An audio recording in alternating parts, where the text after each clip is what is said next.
Chapitre 12. Conserver la paix malgré les aridités spirituelles. Les fruits à retirer de notre aridité et même de notre dégoût dans nos pieux exercices sont assurément infinis, mais seule l'humilité et la patience peuvent les recueillir. Si nous comprenions bien ce secret, nous nous épargnerions bien des peines et bien des bévues. Oh, que nous avons tort de prendre cette épreuve pour une marque d'aversion et d'horreur de la part de Dieu, de croire que sa colère nous punit quand sa bonté nous favorise en réalité. Ne le voyons-nous pas? La tristesse que nous cause cette aridité et ce dégoût naît de notre désir d'être agréable à Dieu, zélé et fervent à son service. Que craignons-nous en effet? De n'avoir pas de zèle ni de ferveur. Que redoutons-nous? De déplaire à Dieu comme nous nous déplaisons à nous-mêmes. Rassurons-nous, cette épreuve est celle des âmes qui veulent vraiment servir Dieu, qui ont peur de l'offenser et de le contrister. Les grands pécheurs, les mondains, ne se plaignent guère de pareilles tentations.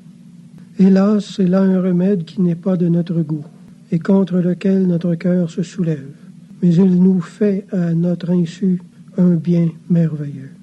Pour moi, l'épreuve est des plus horribles. Sa seule pensée m'épouvante et me déconcerte.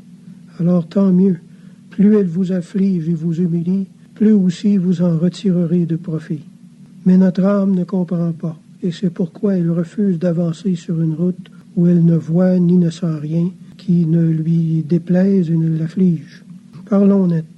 Elle voudrait n'être jamais sans plaisir, sans consolation. Et tout ce qui n'a pas cette suavité à ses yeux est un travail sans fruit. Résolution.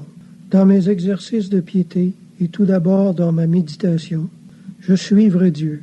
Quand il se montrera, je le suivrai encore, quand il se cachera. Exemple. Au témoignage de Scaramelli, une sainte est une vision qui peut bien nous donner du courage dans nos aridités spirituelles. Pendant la messe, Jésus lui apparaît, resplendissant sur l'autel. Puis il descend et s'approche de 3 personnes en prière. À la première, il prodigue ses caresses. À la deuxième, il adresse quelques paroles. Pour la troisième, il n'a pas même un regard. La sainte s'étonnait, mais Jésus lui dit, « La première est une âme faible et inconstante. La deuxième est plus forte. La troisième est une âme vaillante, et celle-là, c'est ma préférée. Ô Dieu qui connaissez ma faiblesse, daignez me donner quelques caresses, tout au moins un regard. Cependant, à toutes vos consolations, je préfère l'accomplissement de votre volonté. Disposez donc de moi à votre gré.